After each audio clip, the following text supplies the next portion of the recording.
Nandika, what is bravery for you? Politicians these days are putting their best foot forward in different countries and in foreign nations and condemning Pakistan's action, which cowardly act which they have done in Pahalgam.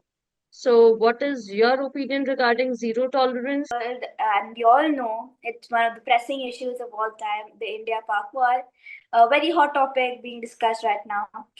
So India has been taking necessary and very great precautions, as I see so far.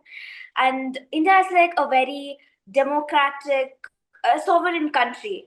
So we, maintain a great diplomatic relationship within every countries and maintain peace and harmony across the world. So whenever we also have the power and we know whenever someone harms our nation, we have to protect the citizens of our nation. So the way we retaliate is extraordinary.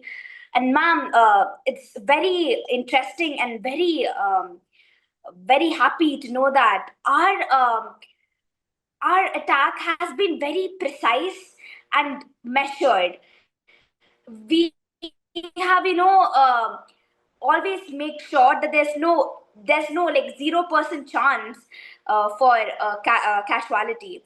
So we have done it in like perfect intimate, like the perfect places which where you have to do. And there is one of the great proud moments which I feel, the way India is taking actions and the way we retaliate into these situations is just very great to watch as an Indian, sitting here and seeing the great ideas and the great contributions that the stakeholders have been putting into, for the protection of our citizens.